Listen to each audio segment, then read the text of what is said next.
নমস্কার, কেমন আছেন সবাই? আশা করি ভালো। আজকে আপনাদের সাথে শেয়ার করব সাদা ডিমের কোরমার রেসিপি। এজন্য আমি 4টা হাঁসের ডিম, 3টা মুরগির ডিম সিদ্ধ করে নিয়েছি।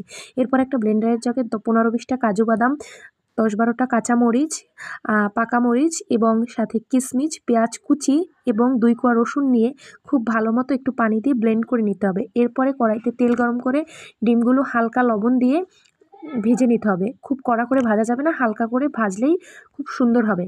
এবার ডিমগুলোকে খুব ভালো করে ভাজা ভাজা হয়ে গেলে আমরা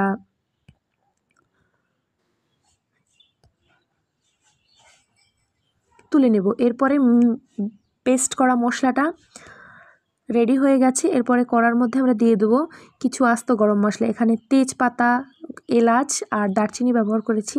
এরপরে এটা একটু সুন্দর ঘ্রাণ আসলে আমরা পেস্ট করা মশলাটা দিয়ে দেবো। এরপরে মশলাটা দিয়ে আমাদের কমপক্ষে 15-20 মিনিট ধরে মশলাটা কষাতে হবে, যতক্ষণ না পর্যন্ত মশলা থেকে একদম পারফেক্টলি তেলটা ছেড়ে আসে। এবং একটু করে পানি দিয়ে আমরা মশলাটাকে প্রায় 15-20 মিনিট ধরে কষিয়ে নিব।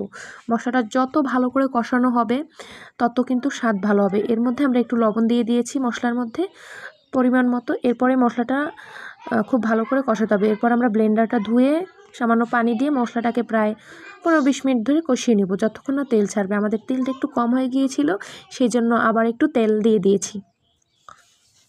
আচ্ছা, আপনাদের সাথে আরেকটা কথা শেয়ার করে নিয়ে, আপনারা এই ডিমের কোরমা খেতে খুবই ভালো লাগে। এছাড়া আরেকটা ডিমের কোরমা হয়, সেটা হচ্ছে লাল ডিমের কোরমা।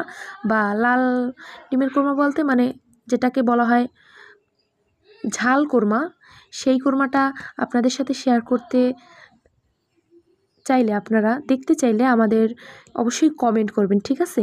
আর এদিকে আমাদের মশলাটা কষানো হয়ে গেছে, একদম তেল ছেড়ে গিয়েছে, খুব সুন্দর মশলাটাও কড়াই থেকে ছেড়ে গিয়েছে, খুব সুন্দরভাবে কষানো হয়ে গেছে। এরপর আমরা এর মধ্যে 4-5টা কাঁচামরিচ দিয়ে দিয়েছি। কাঁচামরিচটা চাইলে স্কিপ করতে পারেন যদি ঝাল কম খেতে চান, কিন্তু আমরা ভালো লাগে সুগন্ধের জন্য কাঁচামরিচটা দিয়ে দিয়েছি। এরপরে আমরা মশলাটা কষানো হয়ে গেলে আমরা এবার দিয়ে দিয়েছি ব্লেন্ডারটা পুরো ধুয়ে যে পানিটা হয় সেটা। পানিটা দিয়ে এবার এটাকে ফুটিয়ে নেব। পানিটা ফুটে উঠলে এর মধ্যে আমরা গরুর দুধ ব্যবহার করেছি। এখানে আমরা ধরেন 1/2 লিটারের 1 বোতল দুধের অর্ধেকটা মানে 250 ml দুধ ব্যবহার করেছি। এরপরে দুধটা দিয়ে ফুটে উঠলে আমরা ডিমগুলোকে দিয়ে দেবো।